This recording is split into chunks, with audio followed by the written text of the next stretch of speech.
Hello everyone. हम लोग आज इंटरनेशनल इकोनॉमिक सीरीज़ का डे 3 को कंटिन्यू करने वाले हैं, जिसमें हम लोग यूनिट 3 के सारे प्रीवाईक्यू क्वेश्चंस को कवर करेंगे। यूनिट 3 का नाम है international trade under imperfect competition.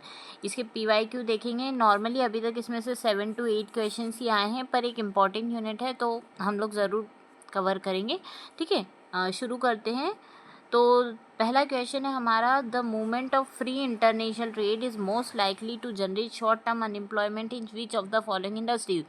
अगर फ्री ट्रेड मतलब अगर आप टैरिफ हटा के फ्री ट्रेड चालू कर रहे हो तो उससे कौन सी इंडस्ट्रीज को नुकसान होगा। अगर हम नॉर्मली सोचें तो कौन सी इंडस्ट्रीज को नुकसान होगा, जो फॉरेन कंट्रीज़ के साथ कंपटीशन में होगी। मतलब वो कंट्रीज़, जैसे मान लो इंडिया में कार बनाने वाली कुछ कंपनीज़ है, फॉरेन में कार बनाने वाली कंपनीज़ है। अब अगर हम टैरिफ हटा देते हैं, कार के ऊपर टैरिफ हटा देते हैं, तो उससे क्या हो जाएगा, उससे जो इंडिया में कार बना रही होगी वो फॉरेन के कार बनाने वाली कंपनीज़ के साथ क्या हो जाएगी, कंपटीशन में आ जाएगी। तो इसका करेक्ट आंसर हमारा क्या हो जाएगा, इम्पोर्ट कॉम्पिटिंग इंडस्ट्रीज़। ठीक है, चलो क्वेश्चन नंबर 2 देखते हैं हम लोग कि the net barter terms of trade refers to, जो net barter terms of trade है वो इनमें से कौन सी डेफिनेशन है उसकी, ये बोल सकते हैं। तो बेटा जो net barter terms of trade होता है ना, net barter terms of trade, ये किससे होता है कि जो रेशो होता है आपका एक्सपोर्ट प्राइस पे और जो इंपोर्ट प्राइस का जो रेशो होता है ना, उसी को हम क्या बोलते हैं, net barter terms of trade बोलते हैं। तो इसका करेक्ट आंसर क्या हो जाएगा, ऑप्शन नंबर सी। चलो नेक्स्ट क्वेश्चन है, a sudden shift from import tariff to free trade में induce short term unemployment in. Same question है, 2016 में भी आया है और 2021 में भी आया है। क्या बोलेंगे हम लोग, आंसर दो। गुड, क्या बोलेंगे, import competing industries. Import competing industries के साथ शॉर्ट टर्म अनएम्प्लॉयमेंट जनरेट होता है अगर आप फ्री ट्रेड चालू कर देते हो।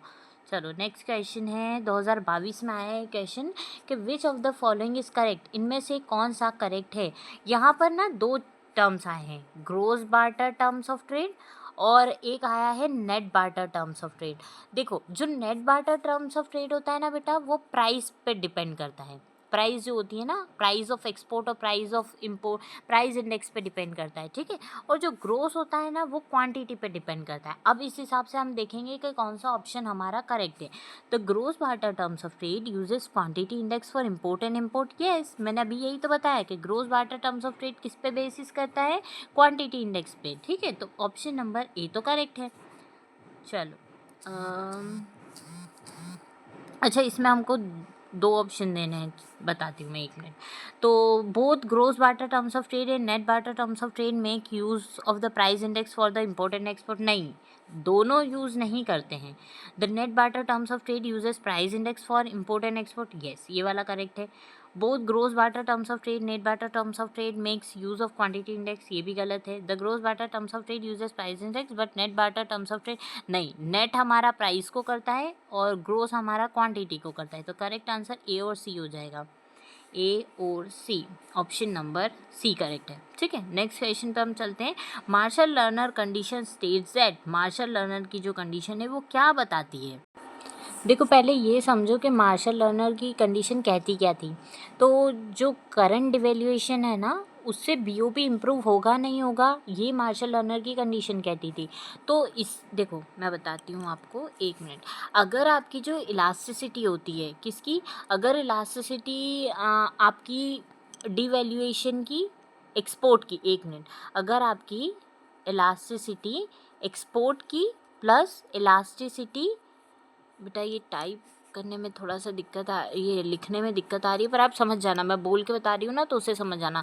तो इलास्टिसिटी ऑफ एक्सपोर्ट और इलास्टिसिटी ऑफ इम्पोर्ट, ठीक है, इलास्टिसिटी ऑफ एक्सपोर्ट और इलास्टिसिटी ऑफ इम्पोर्ट दोनों को सम करने पे अगर आपका 1 से ज़्यादा आ रहा है तो आपका क्या होगा, डीवैल्यूएशन इम्प्रूव होगा। पर अगर इक्वल्स टू 1 आ रहा है तो क्या होगा, आपका डीवैल्यूएशन पे कोई इफेक्ट नहीं होगा। और अगर आपका लेस देन 1 हो रहा है, लेस देन 1 हो रहा है तो उस केस में क्या होगा, उस केस में आपका इम्प्रूव नहीं होगा। तो चलो अब हम ऑप्शंस देखते हैं। पहला ऑप्शन हमारा क्या है, devaluation will improve the country balance of payment if the sum of the price elasticity of demand for export and import in absolute terms of then is greater than 1. Yes, मैंने यही तो बताया था कि अगर greater than 1 होगा तो क्या होगा, improve होगा. Devaluation will increase the balance of payment deficit if the sum of the price elasticity of demand for import and export is less than 1. Second है हमारा devaluation will increase the BOP deficit if the sum of the price elasticity of demand for export and import is less than 1. yes, ये correct होगा. क्यों correct होगा? क्योंकि BOP का जो deficit है उसको इंक्रीज कर रहा है. ठीक है, उसको डिक्रीज नहीं कर रहा है, इंक्रीज कर रहा है, इसलिए लेस देन 1 हमारा क्या हो जाएगा, करेक्ट हो जाएगा. तो ए भी हमारा करेक्ट है, बी भी हमारा करेक्ट है. Devaluation will have no effect on the balance of payment situation if the sum of the price elasticity of demand for export and import is equal to 1. Yes, यही तो बताया था मैंने कि अगर 1 के इक्वल होता है तो कोई इफेक्ट नहीं होता है. Next, in any case devaluation can improve of the balance of payment disequilibrium if either of the price elasticity of demand for export of that of import is zero. नहीं, ऐसा तो कुछ नहीं होता है. The Marshall Lerner condition has no relation with BOP situation. नहीं, ये तो बात ही उसकी करता है. तो हमारा आंसर क्या हो जाएगा, A B C. A B C हमारा क्या है, करेक्ट है. पहला है मेट्जलर पैराडॉक्स. मेट्जलर पैराडॉक्स जो है बेटा वो स्टॉल्फर-सैमुएल्सन थ्योरम का क्या है, वायलेशन है. अब बात ये आती है कि मैम स्टॉल्फर-सैमुएल्सन थ्योरम क्या होती है. तो जो स्टॉल्फर-सैमुएल्सन थ्योरम है ना वो 2 फैक्टर और 2 गुड मॉडल है, जिसमें ये क्या कहता था कि अगर आप किसी भी गुड की प्राइस बढ़ा रहे हो और उस फैक्टर को जो इंटेंसिवली यूज़ कर रहा है उसकी रियल इनकम क्या हो जाएगी, बढ़ जाएगी. और जो उस फैक्टर को इंटेंसिवली यूज़ नहीं कर रहा है उसकी रियल इनकम क्या हो जाएगी, अदर फैक्टर की रियल इनकम क्या हो जाएगी, कम हो जाएगी. ये हमारे स्टॉल्फर-सैमुएल्सन कहती थी. ठीक है, अब सेकेंड है तो ये तो इसका आंसर करेक्ट है. चलो, बीचहेड इफेक्ट. एक्सपोर्ट में be reluctant to increase prices by the full amount the dollar depreciation. Beachhead effect भी हमारा यही कहता था कि अगर आप एक्सपोर्टर कि अगर आप करेंसी का डिवैल्यूएशन से पहले तो बैलेंस ऑफ पेमेंट क्या होगा, इम्प्रूव होगा. और कभी कभी जो एक्सपोर्ट रेट होती है, मतलब कभी कभी जो एक्सचेंज रेट होती है ना उसके बाद भी प्राइजेस पूरी तरीके से नहीं बढ़ते हैं. तो ये वाला है इसका बीचहेड इफेक्ट का ये आंसर भी सही हो जाएगा. Dutch disease loss of relative competitiveness in the traditional industry sector. हाँ, ये बात सही है कि जो डच डिसीज है ना वो क्या कहती थी कि जो आपकी नेचुरल रिसोर्सेज होता है ना, मतलब नेचुरल रिसोर्सेज बूम के कारण जो आपकी ट्रेडिशनल मैन्युफैक्चरिंग सेक्टर है ना वो वीक हो जाते हैं. तो ये बात भी सही बोल रहा है ये. ठीक है, J curve nation trade balance में actually worsen soon after devaluation और डेप्रिसिएशन. ये भी सही है कि जो आप डिवेल्यूशन और डेप्रिसिएशन करते हो उससे पहले तो जो नेशंस का ट्रेड बैलेंस होता है वो पहले तो पहले तो वर्सन होता है, फिर धीरे धीरे करके इम्प्रूव होता है. तो दिस इज़ ऑल्सो करेक्ट. तो ए का 1 इसका तो पूरा सामने वाला ही सही है. तो क्या हो जाएगा, ए का 1, बी का 2, सी का 3 एंड डी का 4. ओके, तो ऑप्शन नंबर सी हमारा करेक्ट है. नेक्स्ट क्वेश्चन है, विच of the following trade model exhibit the feature of economies of scale and monopolistic competition.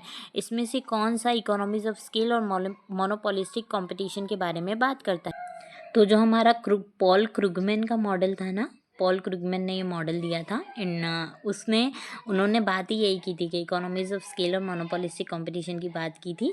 तो ये वाला हमारा करेक्ट हो जाएगा. ठीक है, अच्छा, तो सारे क्वेश्चन हमने कवर कर लिए. टोटल अभी तक 7 क्वेश्चन इस यूनिट से आए हैं. होप आपको सारे क्वेश्चन समझ में आए होंगे और इसका PDF मैं आपको टेलीग्राम चैनल पे प्रोवाइड कर दूँगी, तो वहाँ से आप डाउनलोड कर सकते हो और रिवाइज कर सकते हो. ठीक है, तो मिलते हैं हम लोग नेक्स्ट वीडियो में. तब तक के लिए बाय बाय.